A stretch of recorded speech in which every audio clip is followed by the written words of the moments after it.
y'all, welcome back to my channel. My name is Mo. In today's video I'm going to be doing the mid-year book freakout tag. If you're interested, I do have the same tag. I posted it last year when I first made my channel, so if you want to, you can check that out. And I'm going to get into the questions. So the first question is the best book that you've read so far. So the first one I want to talk about is The Stars and the Blackness Between Them by Janata Petrus. It was two teenage girls that had come from different backgrounds. They created a bond of friendship and they were coming into their sexualities and they had different upbringings, and it was just a lot. And there was the magical realism section, which I didn't really realize how much I really enjoyed magical realism until this book and Love Song for Ricky Wilde. Those two really made me see that magical realism can be that girl. But the next book that was the best book is The Street by Anne Petrie. Beautiful gowns. I love the book. Okay, so some of these books it's been a while. So the problem with this kind of thing is I'll really love a book and I'll feel like it's transformational and it's a great book, but then I try to recount what happened in it and I can't. But what I do know is that it's based off of a single mother that is raising her child. See, I get this and If Beale Street Could Talk mixed up because I had them both read around the same time. So hold on. Okay, I just came back from looking at the summary. I was right. So this is set in late 1940s Harlem. This is following a black woman that's raising her son. He's 8 years old, and it's just really, really sad. It's really disheartening. It's a really powerful story. It highlights poverty, racism, sexism, all the isms, really classism type thing. Yeah, it's crazy. The layers and stuff, and how really some things have progressed and then some things really haven't. It's dark in that way. It was a really good read though for me. I feel like Anne Petrie was a great writer. I definitely want to read something more from her. And then lastly, for the best book that I've read so far, I would say Her Radiant Curse by Elizabeth Lim. I don't know, y'all. It was the pacing of it was beautiful. I think I gave it 4.75. The other two I gave 5 stars, by the way. Something about the story, I just really like folktale and fairy tale, and I really want to I need to get more into that bag for real, because I just love a good storyteller. I love when someone can make me picture something that I've never even thought to picture, if that makes sense. For me to visually see something as I'm reading that I've never even seen in real life, I think that's such a way with words that I need to read more of. The next question is the best sequel that you've read so far this year. So the first one is The Golden Frog Games by Claribel Ortega. That's the second book in the Witchling series.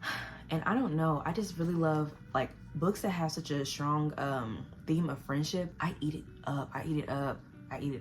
Just the trials and tribulations that they went through. If you think this is a light, fluffy, middle grade book, it's really not. It's pretty crazy. There's child abuse in there. It's some tough stuff. I would just say if you're interested in this to definitely check out the content warnings. But in short, the whole series is following this group of 3 girls that are basically outcasts. They're different in this society. Young people become a coven of witches at a certain age, and it's a whole ritual ceremony type thing where they get chosen. And if you're not chosen, you become you're called a spare, I want to say. You're just sentenced to a life of child labor.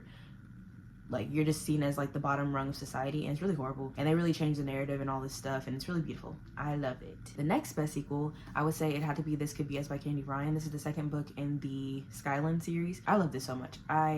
There's another question where I have this as one of the things, but Candy Ryan's pen could never be denied. I could never hate on her. Okay, if you have never read Candy Ryan, I would definitely start with Skyland and then maybe Real by her. I still haven't read the Hoop series. I'm terrified of it. I don't even think I really don't feel like I'm going to get to it ever. I don't know. And there's another series that I haven't read, The Kingmaker. I haven't read that one, but people say it's good. I just don't really like a lot of politics all the time, and I feel like it's more politic heavy. I think I tried to read it a long time ago and I didn't really get into it. So the last sequel that I really love was 6 Crimson Cranes, which is I think these are really the only series I really continued and been on progress with. Yeah, I have a vlog reading that. 6 Crimson Cranes was amazing. It was everything. It was everything. It was so good. It was so good.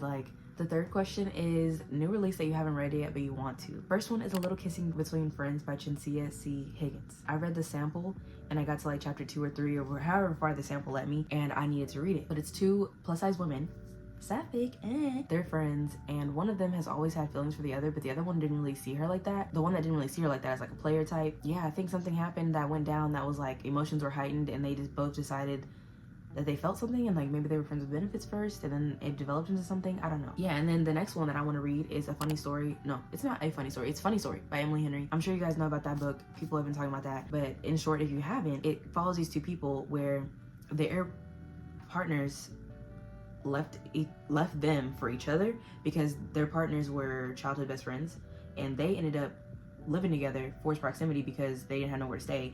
And it was kind of dislike to friends to lovers type thing. Yeah, they fake dated, I think, to go to a wedding or something like that. So for the exes, I just feel like that's just like messy tea that I need. Everyone's comparing the main guy character to Nick Miller from New Girl, and I used to love that show. I never finished it. I think I got to like season 4. People are calling him a loser. If he's like Nick Miller, I'm gonna have to read it. Sorry. Then the next question is the most anticipated release for the second half of 2024. My main anticipated release. It is Amari and the Despicable Wonders by B.B. Alston. That comes out August 27th, I believe. It is the 3rd book in the Supernatural Investigations or Supernatural Affairs. I forgot what it's called. But it is so, I need it. I need it like I need oxygen to breathe. It's a middle grade fantasy centering around a black girl. What can I say? Like, how can I not? Then the next one is This Ravenous Fate by Haley Dennings. It's supposed to come out August 6th, I want to say. This is following Sapphic vampires in Harlem, but I don't know what, jazz age Harlem. So, yeah. I don't know. I've been really into the Harlem scene. I've been really into New York. So, I don't see why not. I'm excited. Then the 5th question is your biggest disappointment. Okay. So, I'm just going to have a disclaimer. Historical fiction is not my genre, and I was expecting this book to bring me out of that and to encourage me and open my world up to historical fiction. And I just felt like that was a lot to be asked of this book. But like the way people were just hooting and hollering, I was just like, it gotta be something. Which it was something. I will say before I reveal it, I'm being dramatic, I know. Before I reveal the title, what this author did was executed very well. I just personally did not enjoy it.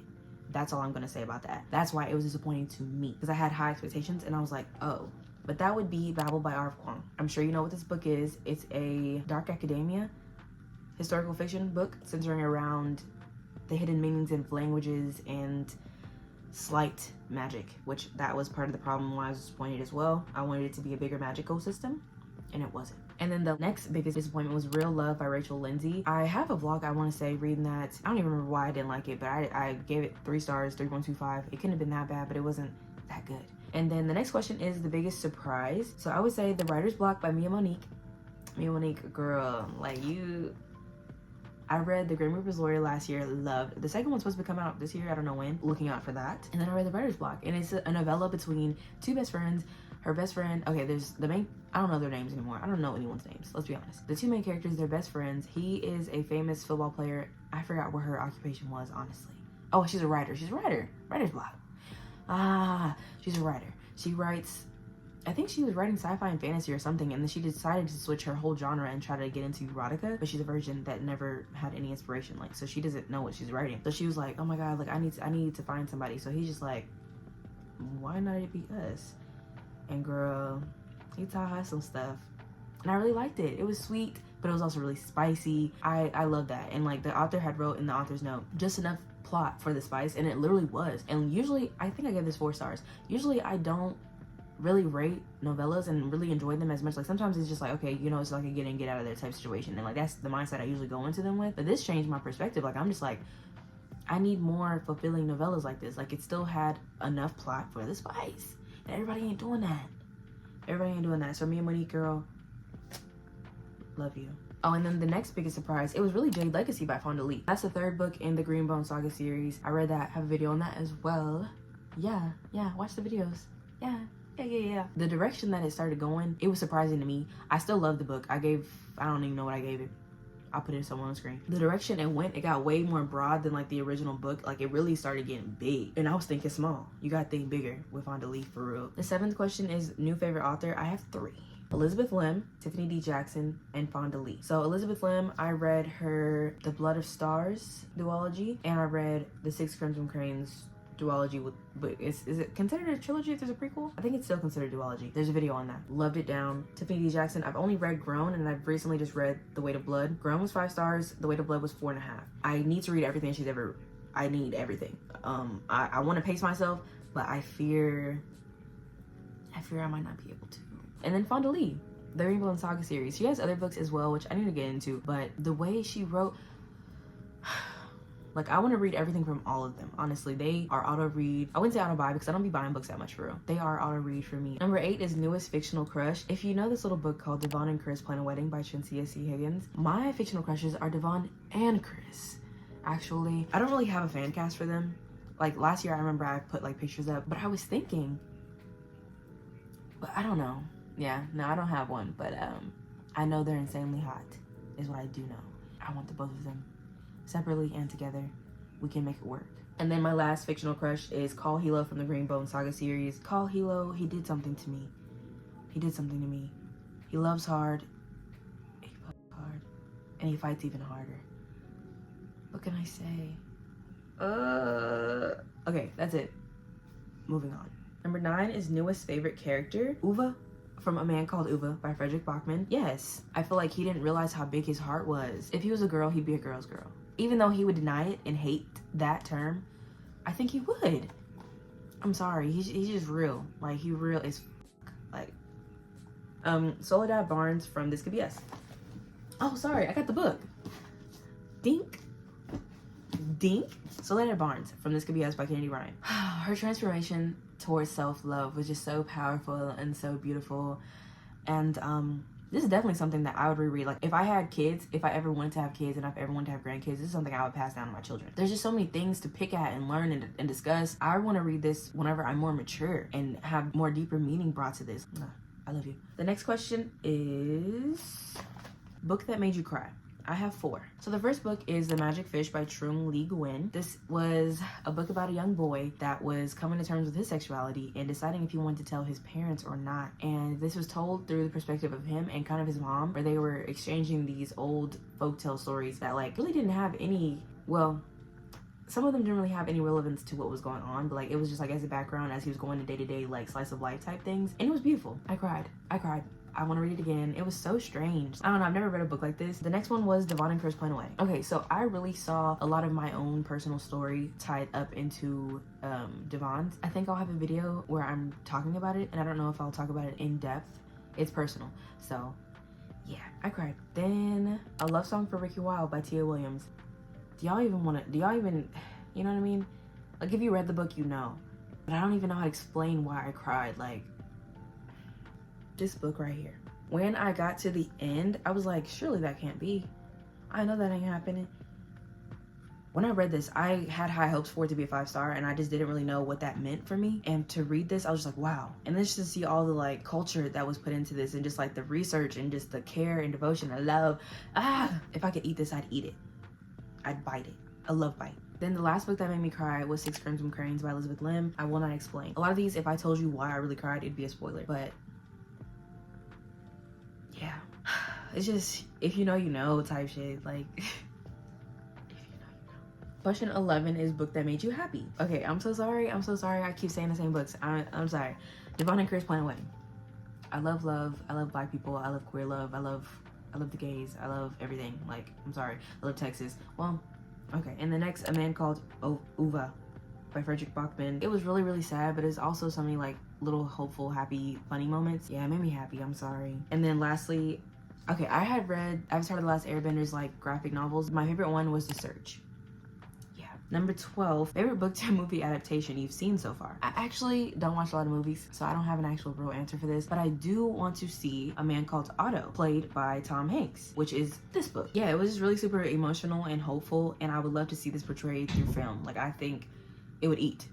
I think. I am skipping question number 13. I think it's like, what's your favorite post you've written? I don't have a post that I've written. 14, most beautiful book you bought this year. Okay, so let's do my least favorite to my most favorite. Damn, no, I'm not doing that. Okay, I'll just do the order I think I'm gonna read them. Okay, I've already read Bloodmarked. I think this is beautiful. I bought this on my birthday. Okay, there you go, girl. That's Brie Daniels. And I wanna say, well, this is the second book. I don't wanna tell you who that is. But anyway, beautiful, beautiful gowns. I need to reread this before Oathbound comes out. Oathbound, I am ready for you. March 2025, no doubt in my head. And then The Lesbiana's Guide to Catholic School by Sonora Reyes. I have not read this yet. Gorgeous, gorgeous. I love the colors. I love like how bright it is. I think it's so cute. Like, I don't know. Oh, and then lastly, The Girl with the Louding Voice by Abby Dare. I have not read this either. Heard it's really good. I got both of these actually from my used bookstore. The other one I bought new, Bloodmarked, but these were gently used. Like, they're not even gently. I don't know. They look brand new. Beautiful gowns. Beautiful gowns. Beautiful, beautiful, beautiful gowns. And then the last question, number 15, what books do you really need to read by the end of this year? I really want to read Danielle Clayton's Controversy series. There's The Marvelers. And then the second one, I forgot what it's called. Next, The Legacy of Orisha by Tony Adeyemi. This is the first one, Children of Blood and Bone. I have not gotten into it. I'm just honestly very intimidated by it. Also, I do have a video where I talked about the 24 books I want to read in 2024. I'm gonna be honest with you. I'm gonna be real with you. I do not think I'm gonna read all of those this year. The next one is The Sword of Kaigen by Emma Wong. I'm intimidated by her. I just know I'm gonna love it. Like, I'm sorry. If I don't, I'm gonna be hurt. I'm gonna be real hurt if I don't like it. But yeah, it's huge. It's on Kindle Unlimited, so I really don't have any excuse. I have access to it. I just feel like it's gonna change my life, and I'm scared. And then lastly, a book I told y'all will not hear about until I read it, so I'm not even gonna name it. No, I will. Chain Gang All Stars by Nana Kwame Ajay Brenya. This is also another beautiful cover. I just don't think it's one of my favorites. If y'all made it this far, I want y'all to tell me the best and the worst book that you read in 2024. If you have more than one, tell me all of them. Tell me all of them. I'm gonna look into them. I might even read some. We shall see. But thank y'all for watching. I hope that y'all enjoyed, and I'll see y'all in the next one. Bye.